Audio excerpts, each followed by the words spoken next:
So nice to see everyone. So nice to be together. I hope everybody had a lovely Hanukkah and is perhaps looking forward to a few quieter weeks coming up soon.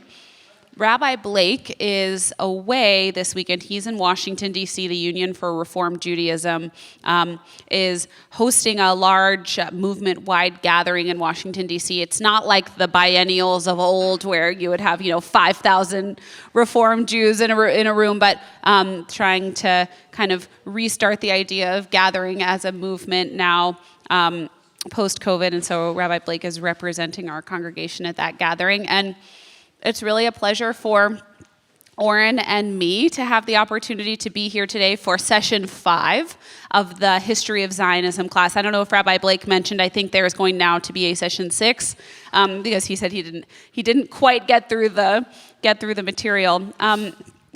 So I know, and I haven't been sitting in on the class, but that this class has you've had the opportunity to have conversations about the philosophies of a lot of the Zionist thinkers over the years. And so that's really important and helpful foundational knowledge and background to have. I think to complement the learnings about the Zionist thinkers, it's important to think not only about these ideologies and these philosophies, but how it is that then you try to ingrain those ideologies and philosophies into the minds and into the hearts of the people who are building this new nation. And as we all know, music is really one of the primary ways in which we help to bring people along into the values and the ideals that we strive for as a people. And so to understand sort of in more practical terms what it really looked like to be a people trying to build a state based on these Zionist ideologies that you've been learning about, we thought it would be interesting today to give us a window into the history of Zionism through music. So there are going to be 2 parts to what we're doing today. The first is we're going to go through the 5 Zionist ideologies that you've talked about in your classes with Rabbi Blake. So those are political Zionism, labor Zionism, revisionist Zionism, cultural Zionism, and religious Zionism. And we'll have a quick refresher of what each of those are. And we'll talk about musically how that actually has played out through the history of the State of Israel. And then at the end, we're actually going to take an opportunity to talk about how events in Israel, how wars and different challenging times throughout the history of the country have caused people to start to question or think about how those different philosophies really apply in their lives. So we'll talk about these 5 different ideologies, and then we'll talk about sort of how Israelis have challenged and rethought those ideologies over the years. So I think I know everybody. I'm Cantor, Amanda Kleinman. It's wonderful to be here with all of you. But we're joined today by a really amazing special guest. We're very, very lucky to have Oren Neiman here with us today.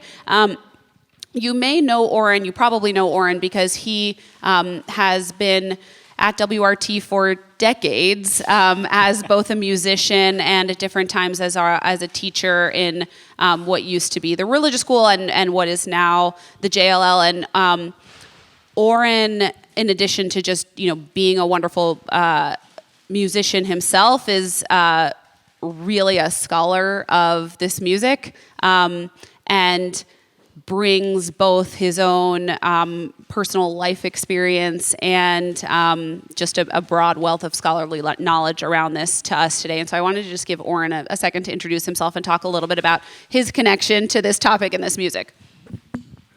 Hey, everybody. So glad to be here. As Cantor Kleinman said, my name is Oren. I have been here in various capacities for many years at this point. So you may recognize my face even if we haven't spoken before. And in terms of my kind of personal story and connection to this material, I was born in Israel. I can put on an Israeli accent if we want this to be more authentic, but I think it'll probably be better if I don't. Actually born, and I grew up in a small town in the north of Israel, in the what's called the Jezreel Valley, or Emek Israel in Hebrew, which was really an area where a lot of this Zionist ideology kind of manifested in many of the small agricultural towns and kibbutzim that I grew up in. And when we're talking about songs that are particularly associated with that part of the country, I'll say more about that. But also as a musician, and even more particularly when I moved to this country and kind of started writing and creating music, a lot of what influences me is a lot of different Israeli music throughout the decades, and it's kind of, for me, been a reason of a lot of inquiry into what is Israeli music? Is there such a thing, Israeli music? If so, what makes it Israeli? So, yeah, these are a lot of topics that I've spent a good amount of time researching and thinking about.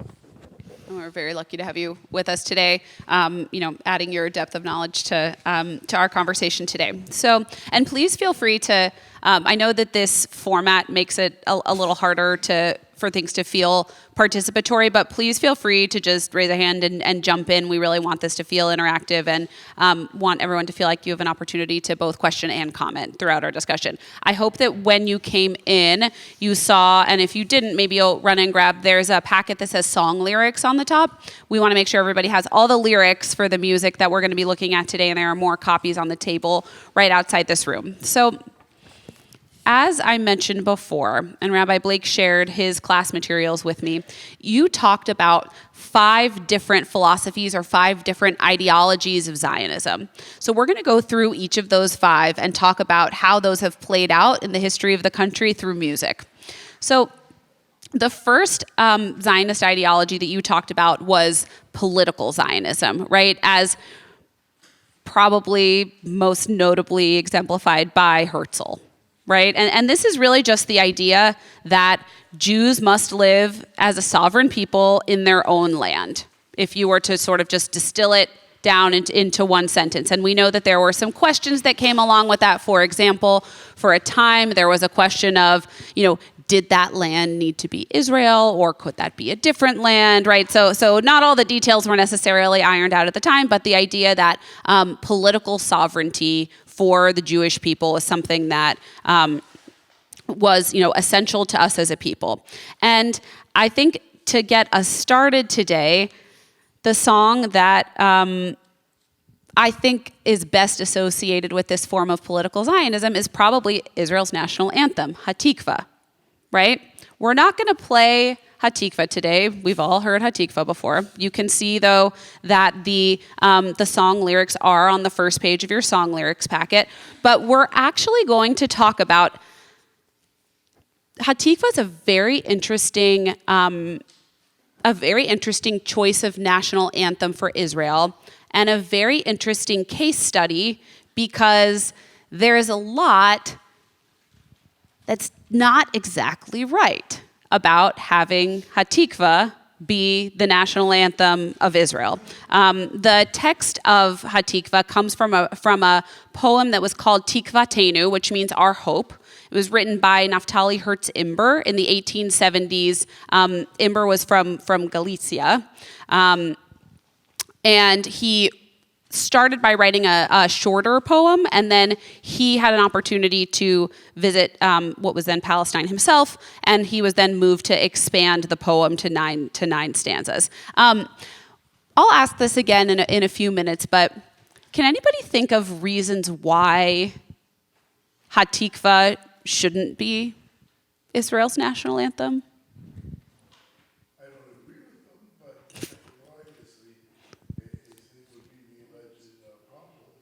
Is what? The second line on the page, the Jewish soul still yearns because Israel is a country that's open to all religions, but I don't agree that it's wrong. Right. Okay. So it recognizes the Jewish character of Israel, but doesn't necessarily recognize other peoples living in the land of Israel as well. Okay. Any other thoughts, Steve?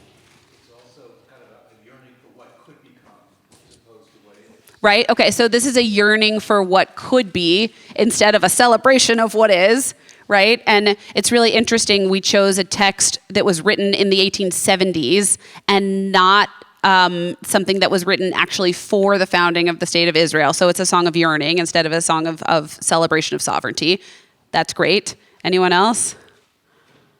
All right, the other ones are, yeah. 1,000 years? Does it go back longer than that? Does what? Yeah, it's a good question. So some of the other pieces of this have to do with the melody for Hatikva, which is very interesting. So Hatikva does not come from some sort of original Jewish melody. This is a borrowed melody. The earliest version of the melody that we can find, although it may date back further than this, is from the early 17th century, from an Italian song that's called Fuji Fuji. I'm going to play it for you so that you can hear it.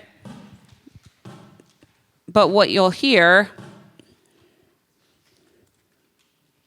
is a melody with a theme that will actually repeat itself throughout European music for decades. So I'm going to play this for you. This is an Italian song from the early 17th century called Fuji Fuji da questo cielo.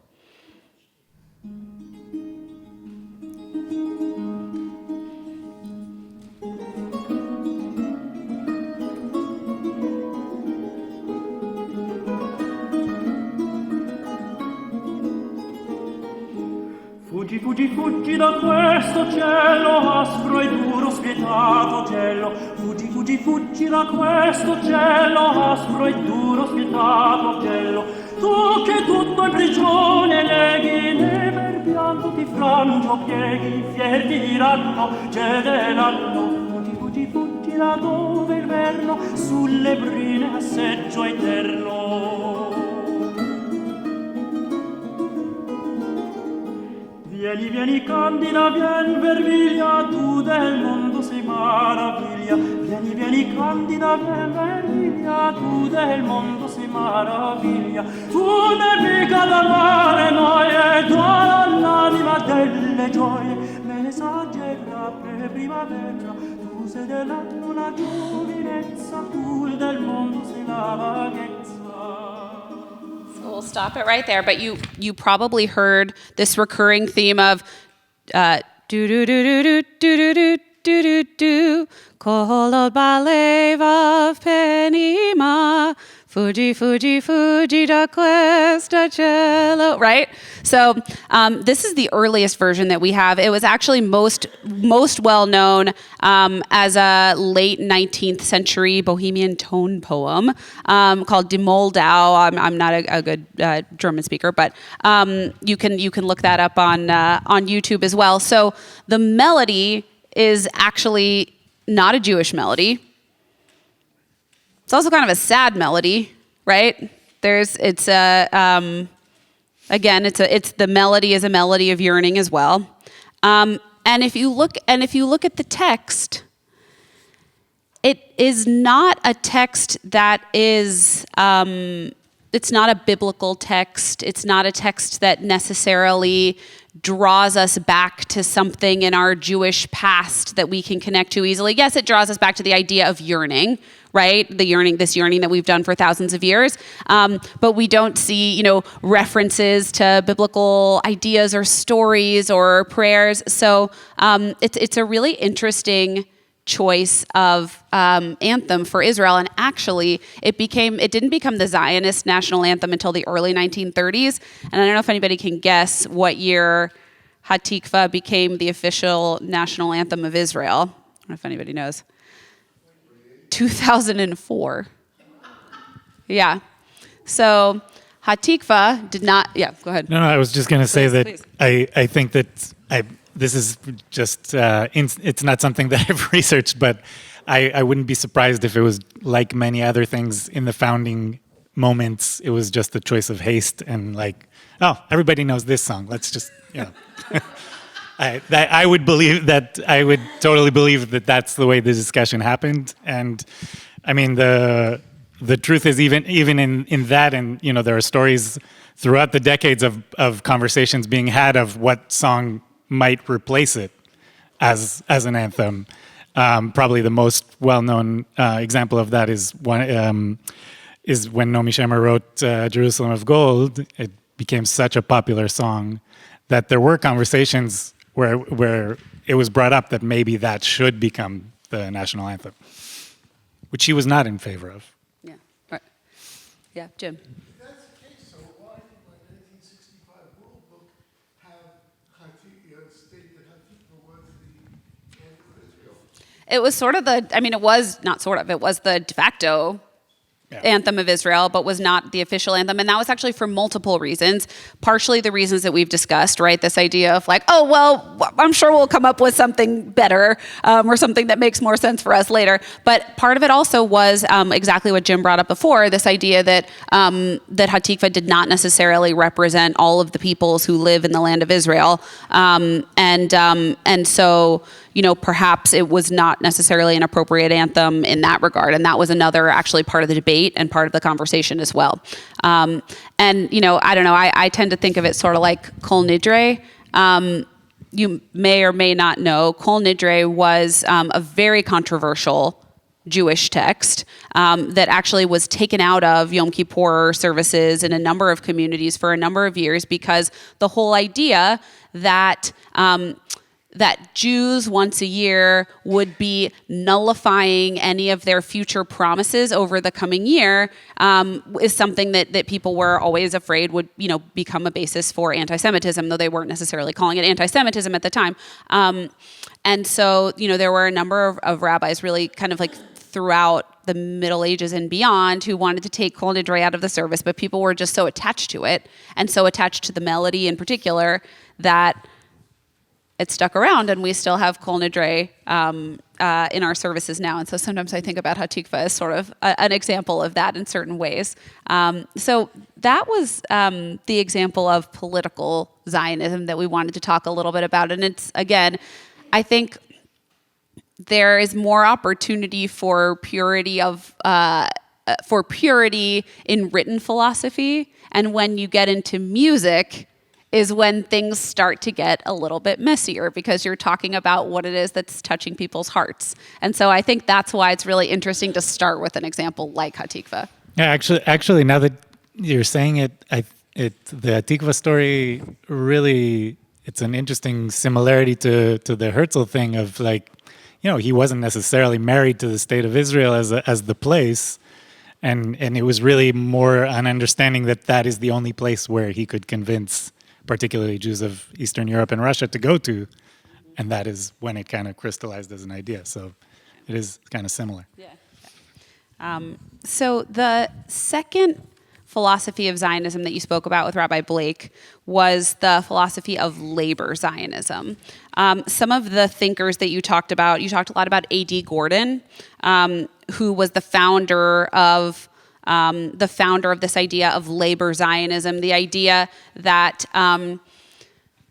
Jewish sovereignty would emerge through the idea of working on the land, right? So there was a centrality to the land and a centrality of the role of the Jewish people in cultivating and in building up that land.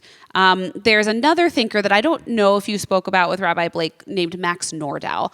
The reason I bring up Max Nordau is because he coined this idea of the new Jew.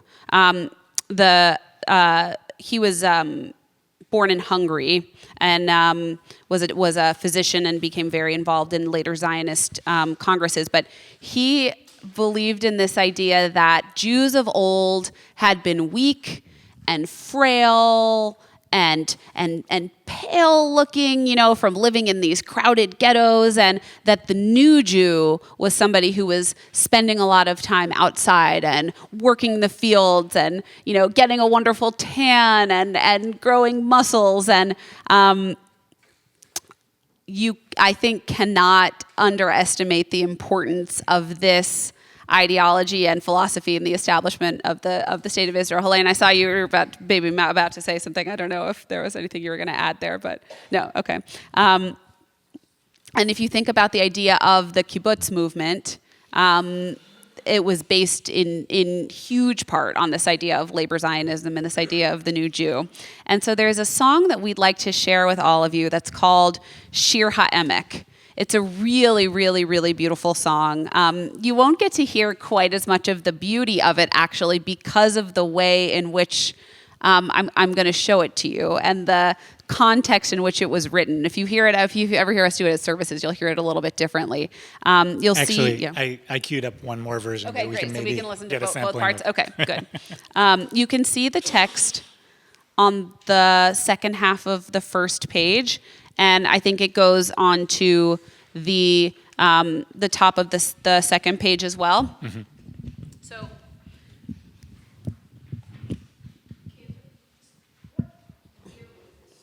This song was written in 1935, or it was released first in 1935. I don't know if it was written sooner than that, but and it was written by Natan Alterman and Daniel Sambursky. I don't know if you want to say anything about them, but Well, Alterman is kind of one of the foremost poets of kind of pre-Israel. Very much of the establishment, very much writing in service of Zionism. There's a lot of poetry of his that became both songs and kind of seminal, kind of canonical poetry that's used in various ceremonial functions in Israel to this day. And Daniel Sambursky was kind of one of a generation of composers that, to me, kind of created the DNA of Israeli music. And they were composers that were kind of very intentionally, most of them Eastern European, coming over to again, pre-Israel Palestine, and consciously, with all this Zionist ideology in mind, trying to create a style of music that is definitively Israeli and not kind of their Eastern European background, even though, of course, their Eastern European background ends up coming with them. But they're also they do kind of serious study, and they're very influenced by both the local music that they hear amongst Arabs and Bedouins, and also very much by the all three of them, and many. Three. I'm thinking of three that are main in my mind, which is Sambursky and Mordechai Zeira and Yedidia Admon. There were others, but they were all also very influenced by the music of the Yemenite Jews. So more Yemenite Jews came later, but kind of the first bunch of Yemenite Jews that came over with the first Aliyot. So even in the late 1800s, there are Yemenite Jews that come to Israel. And the Eastern European Jews really saw their version of Jewish practice as kind of the most authentic because of lack of influence from anywhere else. And therefore, these composers were very, very interested and kind of would go and find Yemenites who knew a lot of the traditional music and just study it and kind of incorporate that influence into their music. So I'd love to just read for all of you the lyrics to this song, and then I'm going to tell you a little bit about the context in which it was written, and we're going to watch a video of it together. The weary came to rest and finish their labors. Pale night covers the fields of the Jezreel Valley. Dew underneath and moonlight above, from Beit Alpha to Nahalal. Oh, what a night of nights, silence over Jezreel. Sleep, dear valley, land of glorious beauty. We will guard you. The sea of grain is swaying. The song of the flocks rings out. This is my country and her fields. This is the Jezreel Valley. Bless my country, reveler, from Beit Alpha to Nahalal. Mount Gilboa is darkened. A horse gallops from shadow to shadow. A voice is carried high. Over the fields of the Jezreel Valley. Who is shot? Who has fallen between Beit Alpha and Nahalal? So this song was written in the mid-1930s, actually specifically for a movie. And the movie was called L'chaim Chadashim, which actually means like to a new life, but is translated often as Land of Promise. It's a film about the pioneers of Israel, and it was produced by the Karen Hayasod, which is now known sort of as the United Israel Appeal.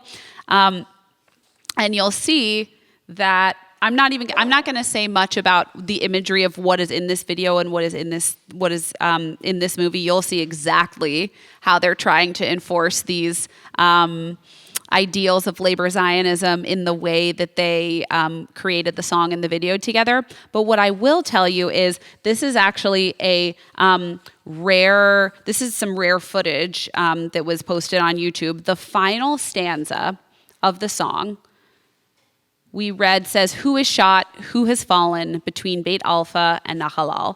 So they made the video with the full song, and then the producers of the video decided that they actually did not want to include the last stanza. They felt like that was going to be demoralizing and not necessarily going to build that enthusiasm and solidarity that they were looking to build by including that last stanza. And so for the original release of the film, that last stanza was taken out.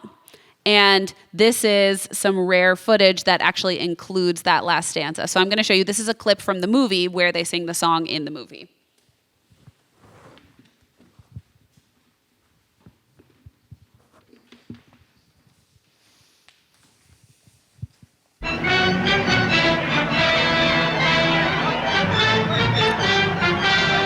It says the dining room in Givat Brenner, which is a kibbutz.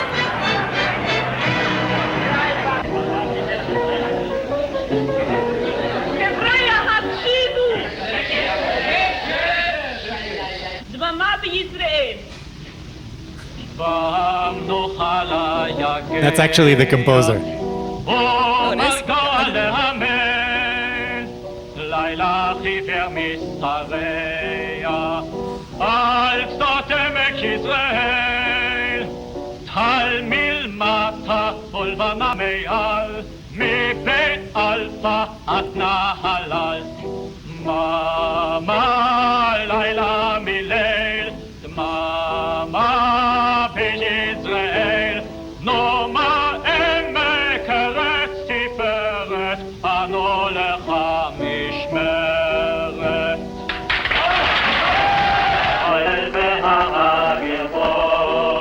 This clip is about 5 minutes long, just so you know.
לילה מליל דממה ביזרעאל נו מה העמק ארץ תפארת אנו לך משמרת על מלמטה ולבנה מעל מבית אלפא עד נחלל. דממה לילה מליל, דממה בישראל. נו מהי מקרת תפארת, אנו לך משמרת. יהודים בשקט!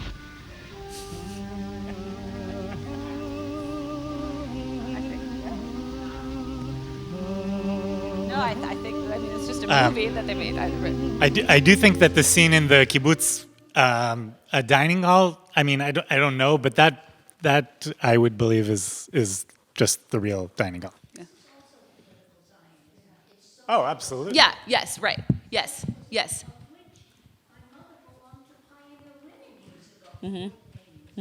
Yeah, and I think you bring up a good point too, right? These don't all just fit into one neat category. Yes, you're absolutely right. So tell me what you observe in terms of the way the song has been put together with the video to try to, make a certain impression on you. Yeah.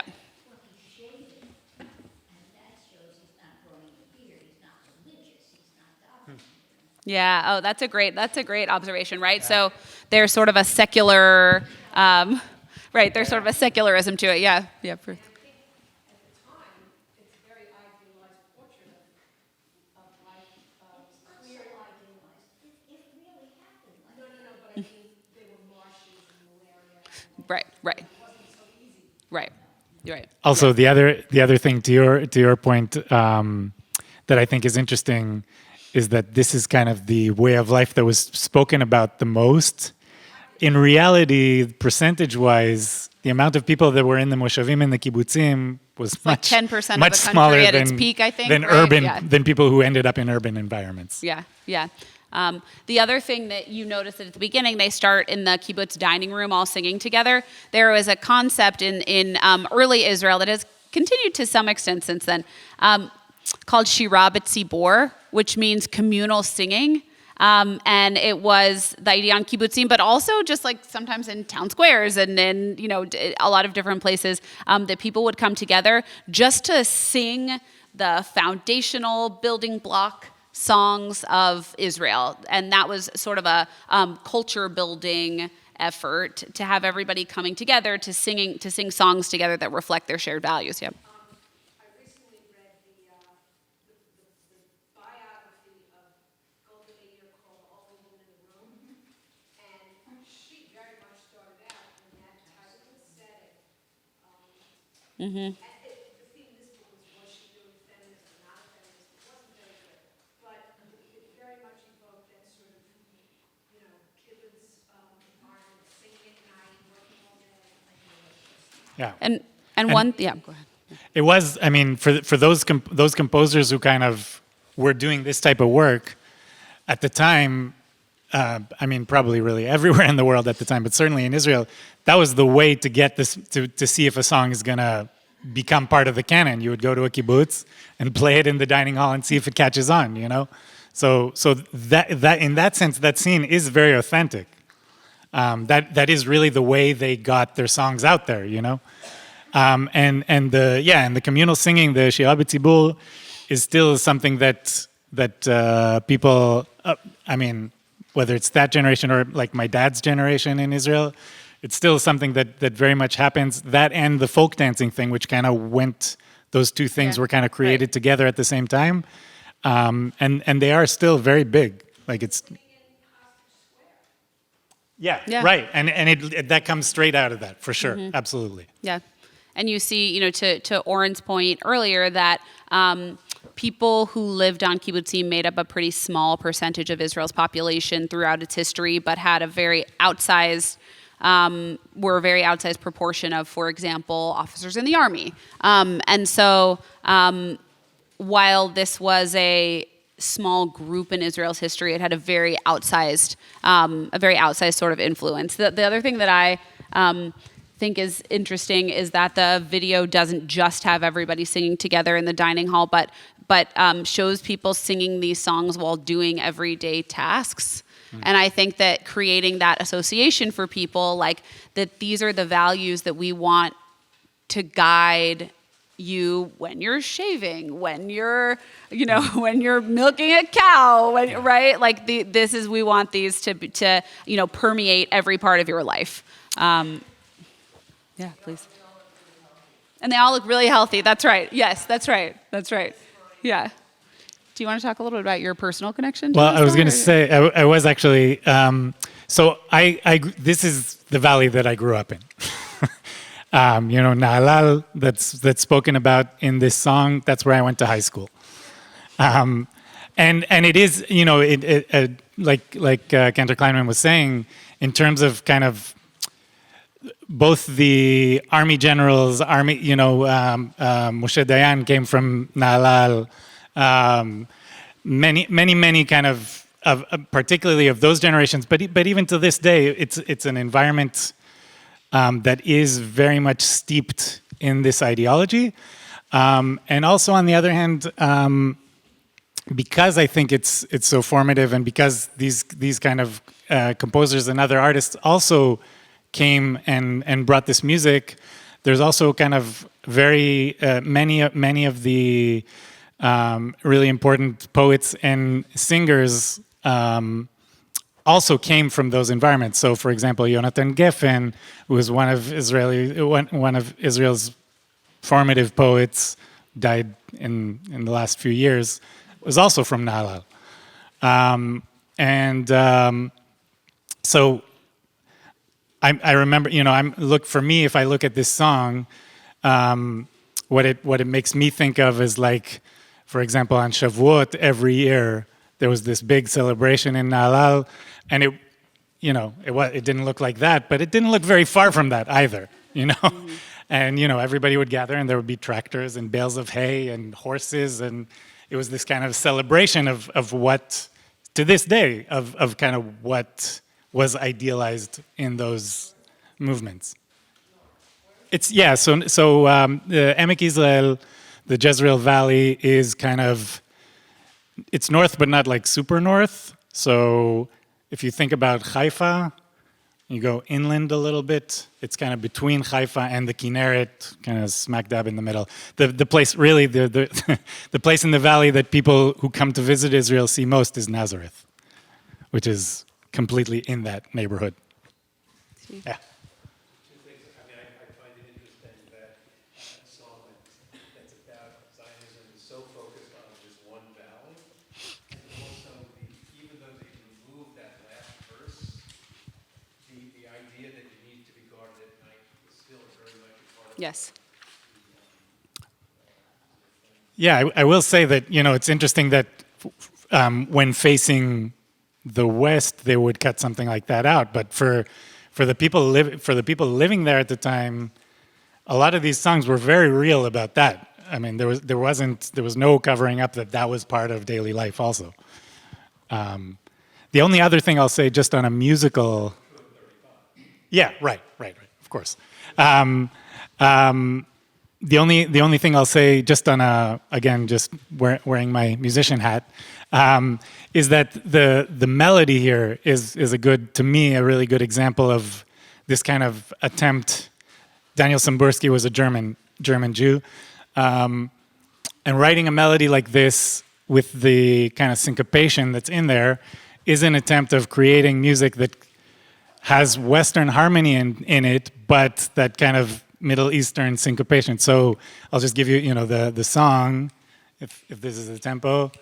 So the song the way he wrote it is da da da da da da da da da da dee da doo dee da, or in the chorus da dee da da doo da doo da da dee da da ba da ba da.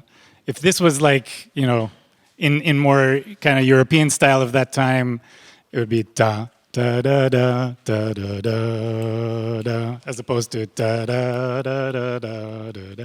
That syncopation is very much an attempt to like merge those two styles of music and create something new. And I think it was something new. This is why Oren's awesome, for many reasons. Did you want to show the other clip, or should we? I can't. Yeah. So the other clip that I that I kind of queued up of this melody is actually a dear friend of mine who is a wonderful and very busy bass player and composer in Israel, who we, childhood friends, we grew up together. So he did this instrumental version of the song that was then reworked for a whole ensemble. But what I think is interesting in just hearing the melody is that it allows you to kind of focus on that thing that I was just talking about.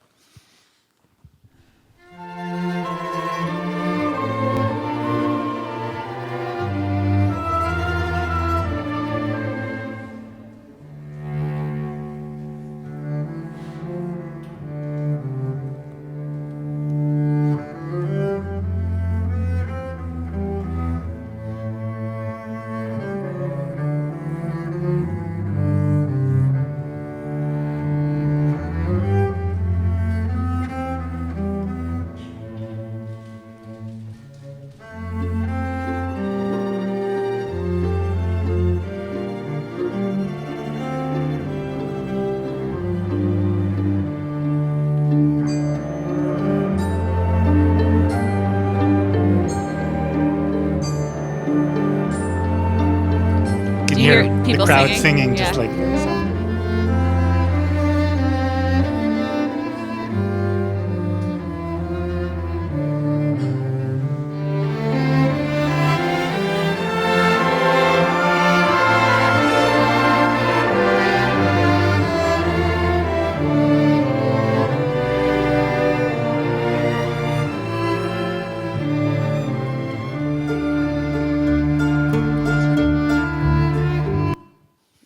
Isn't that beautiful? Yeah, so even in that very classical setting, you can still hear that syncopation there.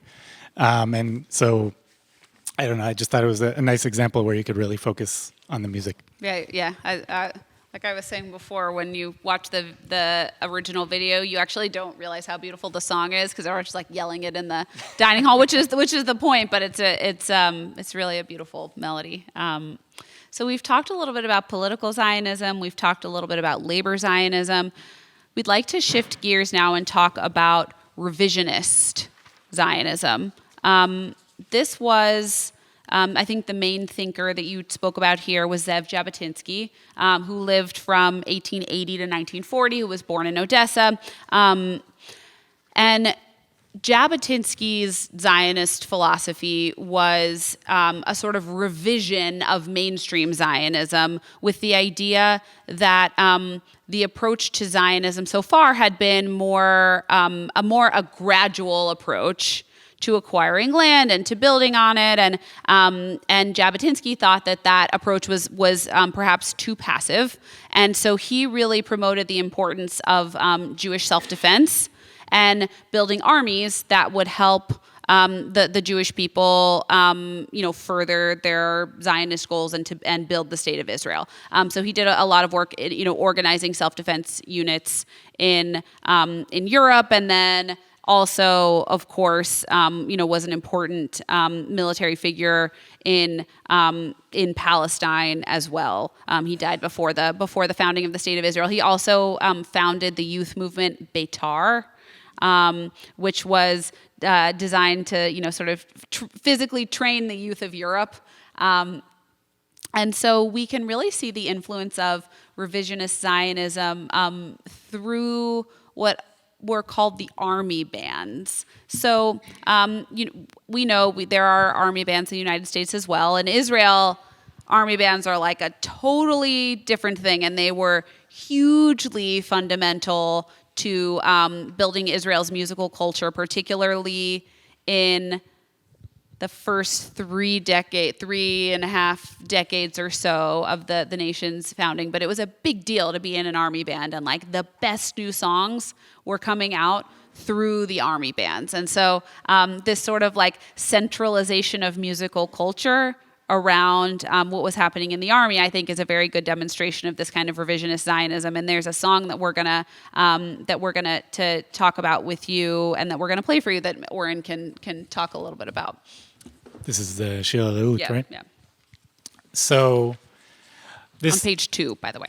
So yeah, this song is called Shir Reut. You can say song of friendship, of camaraderie. And it was written by a poet named Chaim Guri, and music composed by Sasha Algov. So this is kind of, I spoke before about these kind of composers who created the DNA of what Israeli music is. This is kind of the next generation. Sasha Algov is very much influenced by those composers, but also a formative kind of composer in his own right, and one of the main important composers in Israel in the 50s and 60s.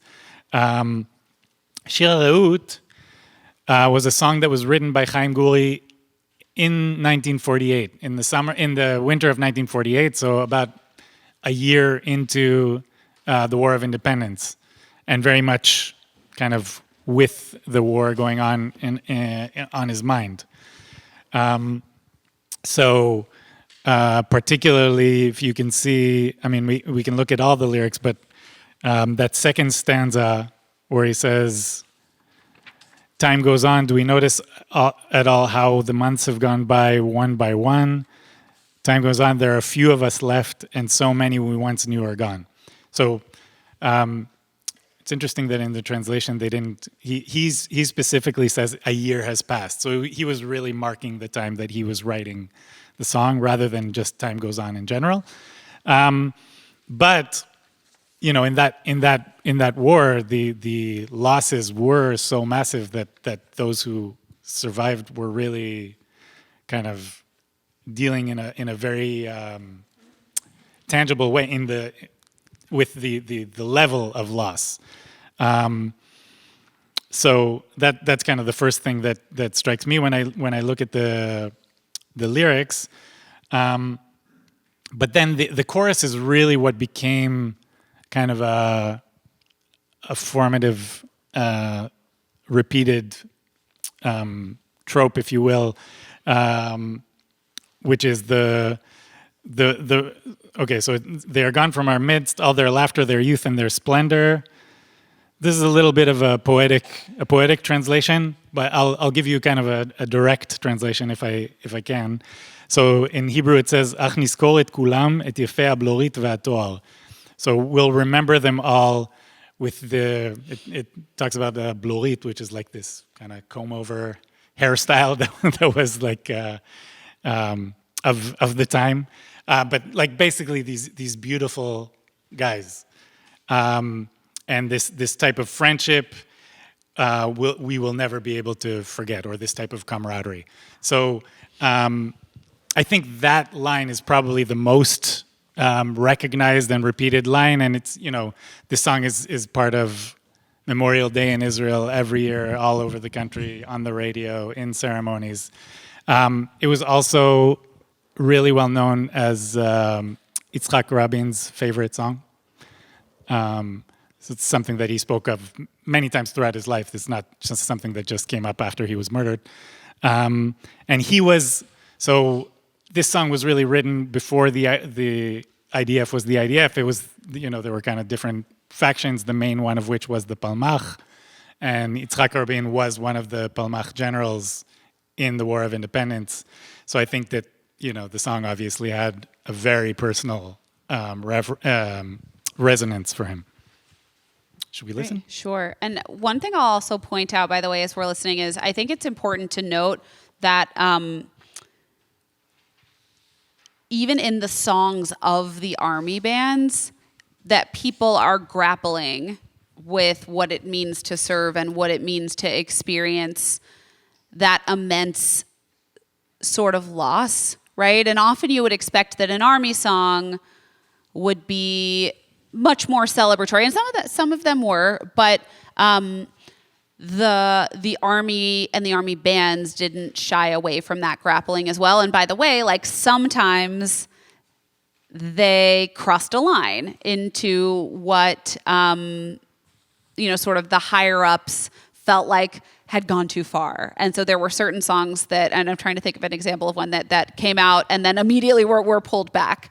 Probably the best is Shir LaShalom. Shir LaShalom. I thought it was Shir LaShalom, and I couldn't, right? So Shir LaShalom was an army band song, right? And if you think about that and what it became associated with later on, it was performed and then sort of immediately pulled back. And so the way in which the army bands sort of grapple with the real emotions that, you know, come along with everybody in the country serving in its army is really interesting to notice.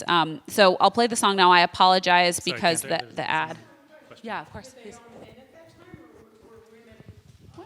So, no, interestingly enough, there were women in the army in Israel.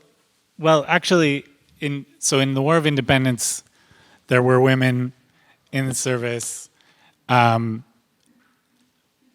Just, I think, really by virtue of the fact that they just needed anybody who was willing to do any type of service. Yeah?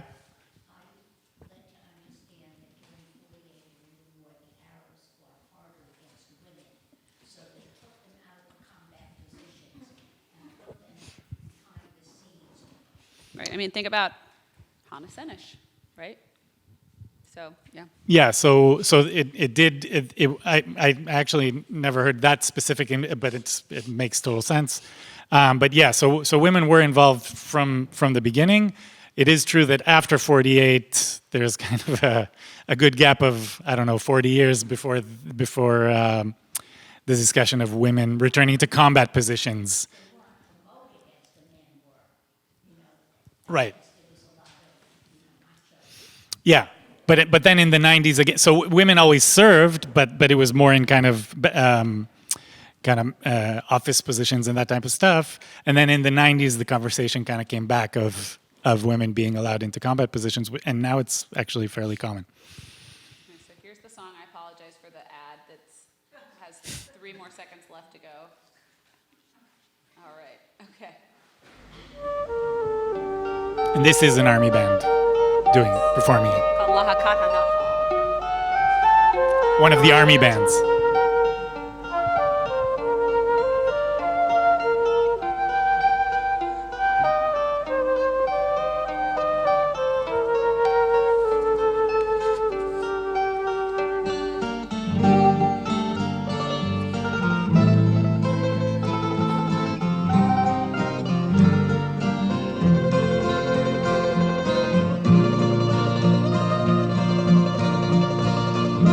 Al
It's Shir Hareut.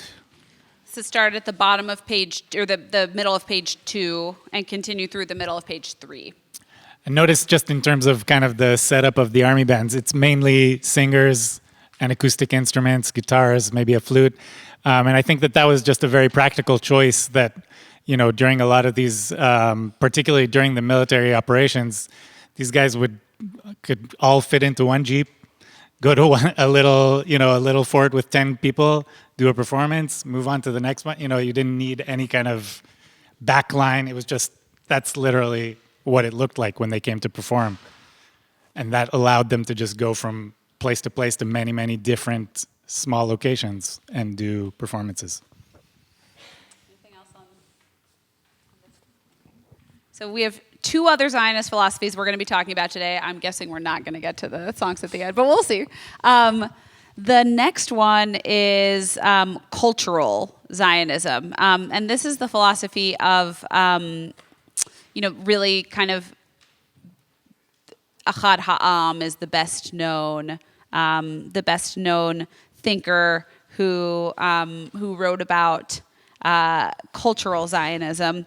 Cultural Zionism is the idea that in order to fully realize ourselves as a nation and as a people, we need to fully realize every aspect of Jewish culture. So music, literature, art, poetry, theater, and that shared culture should be based on the shared history and the shared religious texts and the shared calendar of our people, but in a cultural way more so than in a religious way. So it's the idea, for example, that on Yom Kippur in Israel, there are no cars on the street. But that's not because everybody's at synagogue. A lot of people are not at synagogue, right? A lot of people are riding their bikes out in the street, or kids on scooters out in the street. But the idea is that we still are building our culture based on our shared history and our shared holidays, regardless of the fact that a large portion of the country is secular and doesn't necessarily observe Judaism in a religious sense in that kind of way. I was going to say similarly about that. I think another thing that's unique and comes out a lot in Israeli music is there are many songs that have biblical references or text references, and we'll probably point out a few in some of the songs that we get to. But I think part of that is because when you're in high school or middle school in Israel, you study Tanakh. It's just one of those subjects that you study. Now, what's interesting is that it's studied, but not from a religious standpoint. It's more kind of a literary take on it. So, in Tanakh class, you learn the stories, you analyze them, but it's really from a literary perspective. It's like analyzing, Shakespeare or anything like that. And what that creates, though, is this kind of shared cultural knowledge that someone can write a song referencing a biblical character, and everybody's going to know what the person is talking about. Maybe just for fun, I will play the other one. But you talk about the songs that you were gonna. So right. So when Cantor Kleinman said cultural Zionism, to me, the first thing that I think of that's really interesting, again with those kind of early composers, that I thought of is holiday music. So holiday music. So there are many of these composers that I was talking about earlier that just wrote holiday songs, but really with this kind of very anti-20th century composer concept of like, if you did a good job writing a holiday song, no one's going to know that you wrote it, right? Because the purpose is you want to hear this song and be like, oh yeah, this is a holiday song. We've been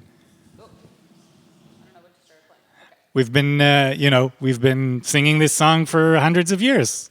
So it's always a subject that I find interesting because, I'll have sometimes discussions even with friends who are Israelis and musicians and should know this stuff. And they're like, no, that's, some traditional Yemenite song.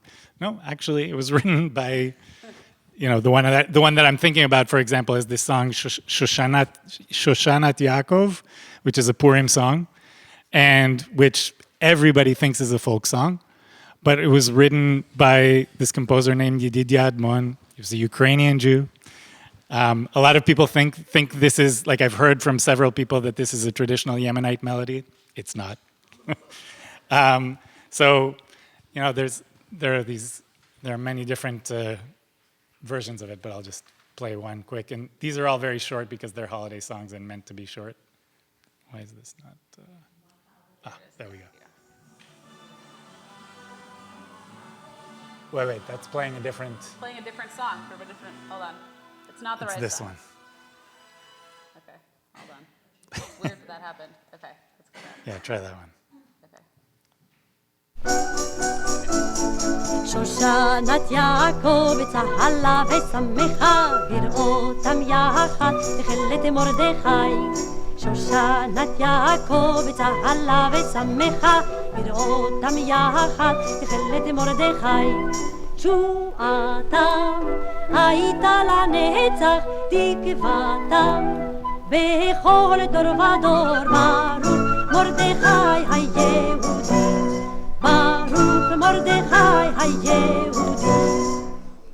So that is a Purim song.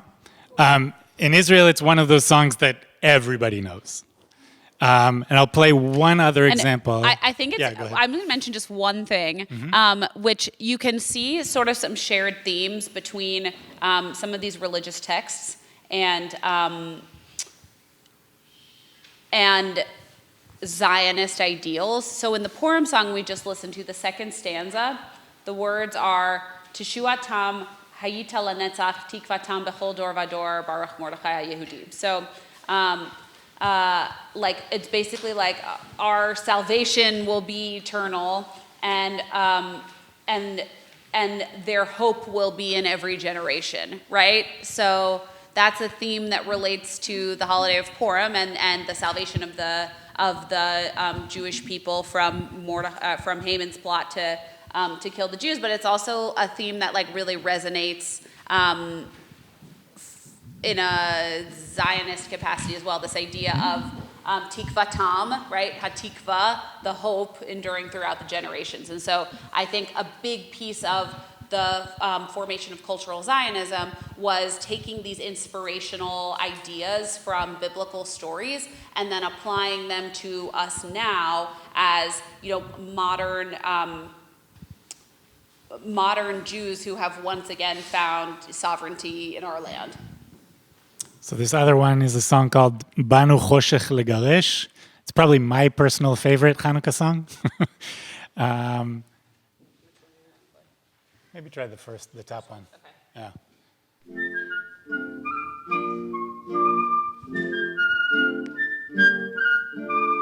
באנו חושך לגרש, בידינו אור ואש, כל אחד הוא אור קטן, וכולנו אור איתן, סורה חושך על השחור, סורה מפני האור, סורה חושך על השחור, סורה מפני האור.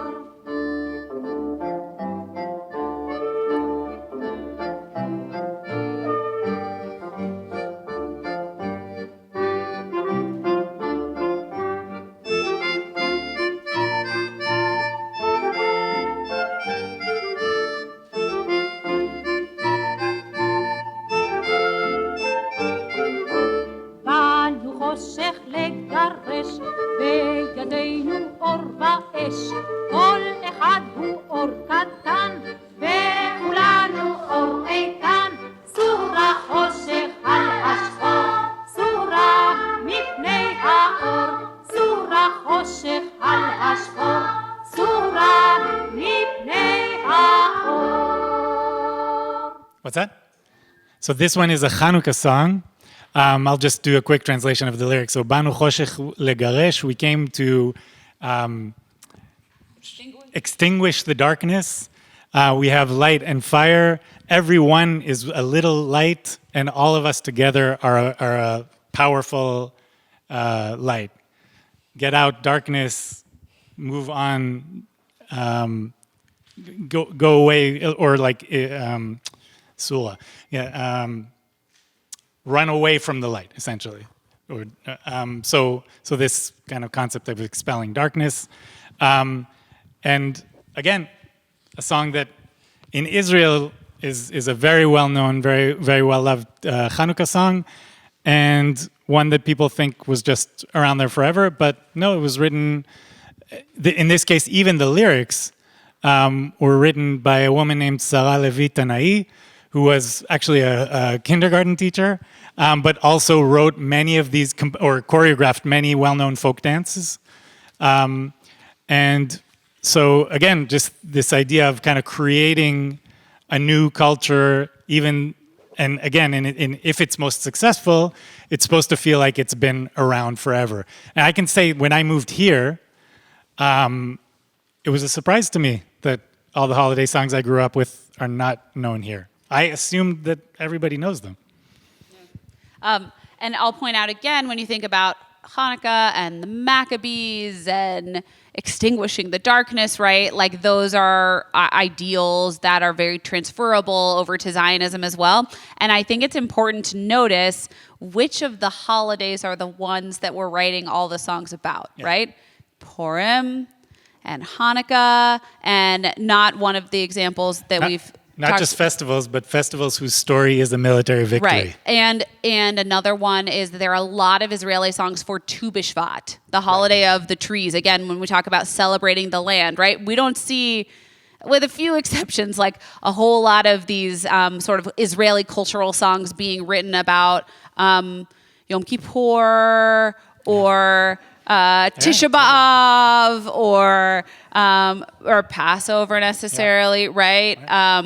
And again, with a few exceptions, but we see in the vein of cultural Zionism, because also like these holidays about which the greatest number of songs are being written in the early years of Israel turn out to be actually the most minor holidays on the Jewish calendar, but the holidays whose stories help us to reinforce the values that we want to reinforce in building our nation together, right? I'm going to play just for fun, and then we have one other song to talk about together. I'm going to play one more that I think is just a very fun example of cultural Zionism, and you can see it's at the bottom of page 3. It's called Ya'aleh V'Yavo. Ya'aleh V'Yavo is very specifically a text that we recite as part of the Jewish holidays. This is an adaptation of that text. You can see the way that the singer is doing it, but it's like a biblical quiz. So it's making these references to stories in the Bible, and you can see in the footnotes on pages 3 and 4 which stories they are. And you're supposed to, as you hear the song, try to guess what biblical story it's hinting at, but in a totally sort of non-religious pop music kind of way. And this song is a lot of fun, and it's reminiscent of what do they call the Bible competition? Chidon HaTanach. Yeah. There's you can tell a little bit about the Bible contest. There's this it's called Chidon HaTanach Ha'artzi, the National Bible Quiz. And it still happens to this day every year. It's a national competition that people send students to, and I think it is, it used to be more prominent than it is today, but it does still happen. And it's this idea that everybody, even in the secular schools, are really fully learning Bible, right? And so this kind of a song, people might get the references, might be able to guess at it. So.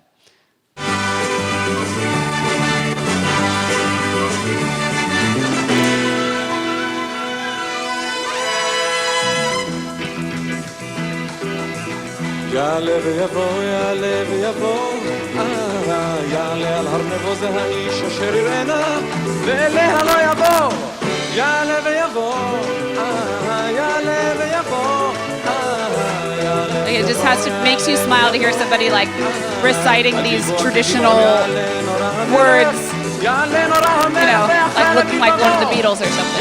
Yeah.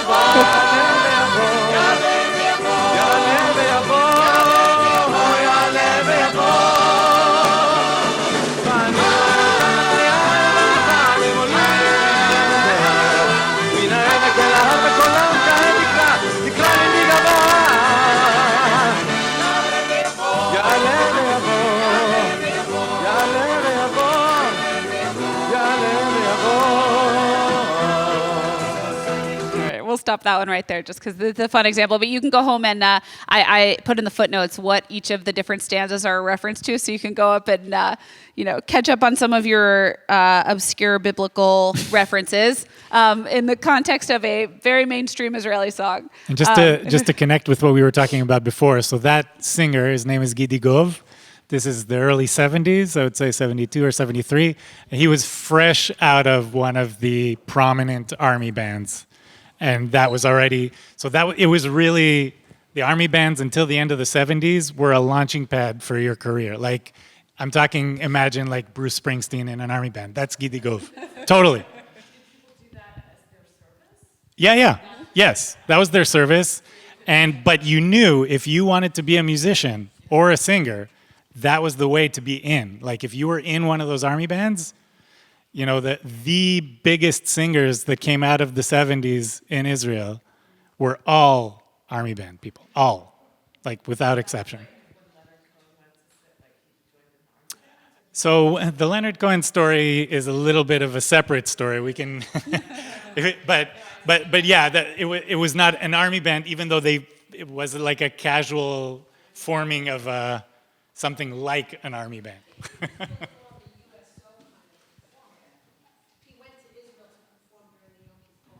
Well, yeah, but it wasn't in any official capacity. Yeah. Right. But it was. Well, I can't tell the whole story, but yeah. It's yeah. Were any of our Israeli musician friends here in army bands? None of us were in army bands, although my friend Gilad, the bass player, who I just played a clip of, was in an army band. The army bands in the early 80s were severely budget cut. So, if in the 70s, if you were a guitar player and you wanted to have a career in music in Israel, the army bands was the way to do it, and there were many positions. So, you would go and you would audition. And the auditions still exist these days, but there may be like 2 positions. So, Idan's dad, however, was a singer in really? One of the prominent army bands. Idan Santhaus, who plays the flute here on Friday nights. Yeah. So. Ask him about that. So there's one more Zionist philosophy that we're talking about today, one more that you talked about with Rabbi Blake, and that's the philosophy of religious Zionism. This is the ideology that was really made famous by Rav Kook, Rabbi Abraham Isaac Kook, who was the first Ashkenazi chief rabbi of British Mandatory Palestine. And his philosophy was a reaction to the more mainstream religious idea that Jewish people should not be proactive in establishing sovereignty in the land of Israel, that should be something that is initiated by God and is part of a messianic era. And that dates all the way back to, there's a text in the Talmud that says that the nations of the world promised not to oppress the Jews excessively, and the Jews promised not to enter the land of Israel by force. So you can actually see that in the land of Israel today, there are a number of ultra-Orthodox communities that are actually anti-Zionist. They live in the land of Israel, but they do not believe in the idea that the Jewish people should establish sovereignty there. So it's a really interesting tension. And so Rav Kook and those who followed him reacted against that philosophy, saying that really we should be channeling the efforts of the Zionists and the early pioneers of Israel, and really we should be channeling their energy to ensure that the land of Israel doesn't lose its sacred Jewish character, right? So Rav Kook was very supportive of early Zionist efforts, but really made a lot of efforts to say, but don't forget, what it means to be Jewish. And particularly in the past couple of decades, there's been a sort of revival of this religious Zionist music. And so we're going to play to conclude today one example of that by a contemporary artist whose name is Yonatan Razel. He writes a lot of really beautiful music, and a lot of what he writes are actually word-for-word settings of Jewish texts and prayers. But this one is actually an adaptation on page 5 called Zion. And you can see the first few words in Hebrew are Ki mitzion teitzeh. And what that comes from is if you think about the Torah service, when we take the Torah out of the ark, we sing Ki mitzion teitzeh Torah, which means for from Zion comes forth the Torah.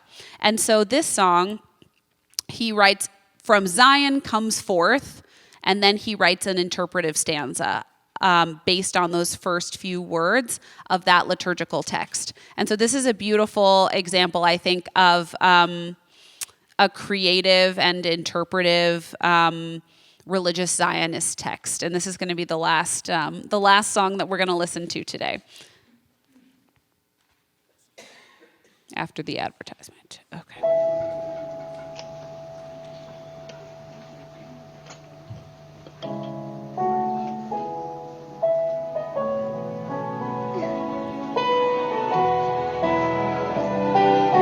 But you can see he, is wearing his velvet yarmulke.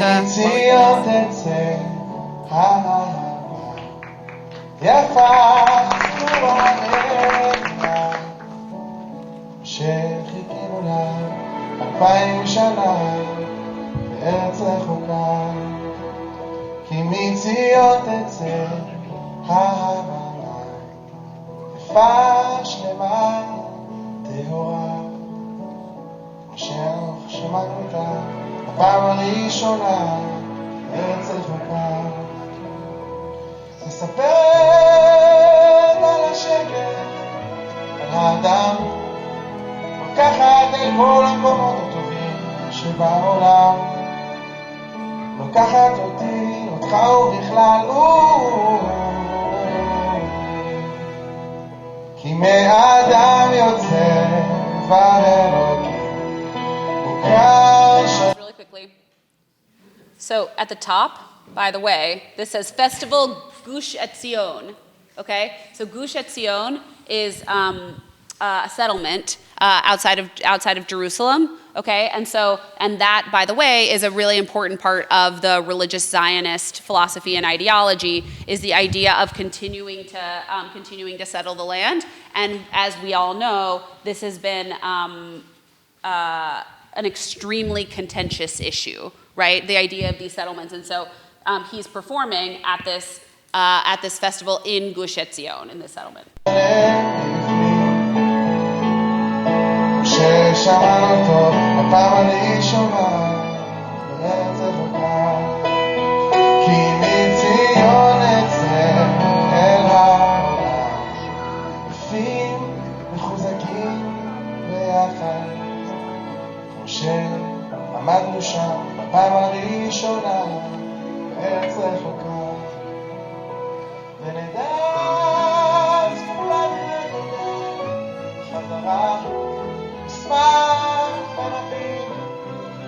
למה כל זה קרה? ולמה זה היה כל כך ארוך? הנה ערב, יום שביעי. The last line is Vayihi Erev, Vayihi Voker, Yom Hashvi. There was evening and there was morning, the seventh day, right? יפה שלמה נעימה שאנחנו חכים לה 61 שנה בארץ קרובה מציון תצא תורה ודבר ירושלים הללויה מציון תצא תורה ודבר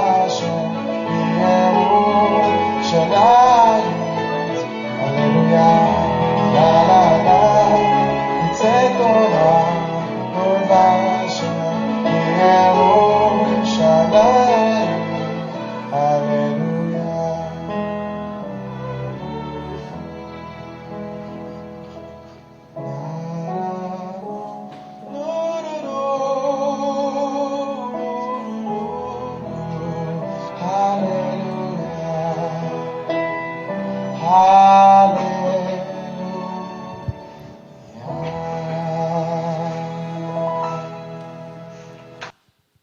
I'll say again, he writes really, really, really beautiful music. I would encourage you to listen to some of his other music. But it's also really interesting to note, by the way, I don't know if you noticed that. So they're playing in Gush Etzion, and he's wearing his black velvet yarmulke, and I think he's the only one wearing a yarmulke in the whole orchestra. In the orchestra, yeah.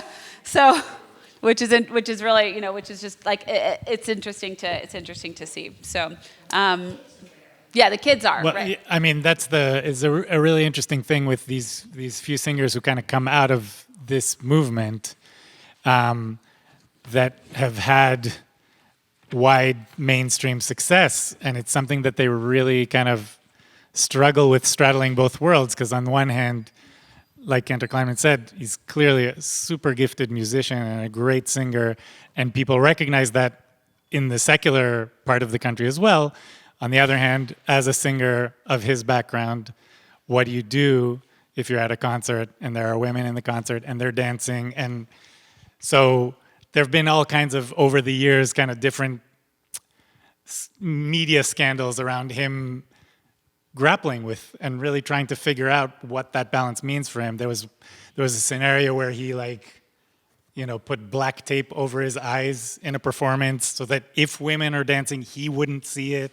All these strange, it's just really interesting to think about someone from that background trying to maintain that background, but also have a popular music career. Yeah, it is. Any other? Well, I know that you've been, deep into your studies of Zionism with Rabbi Blake, and I wanted to just thank all of you for spending this time with us today. I'm a little bit biased, of course, but I am a very strong believer that you can't understand a nation and its character and its people without understanding its music. So I think that this is an integral part of understanding the history of Zionism. I hope that it's been interesting and a little bit enlightening for all of you. And thank you to Oren for joining us. This was amazing to have you. So thank you. Yeah.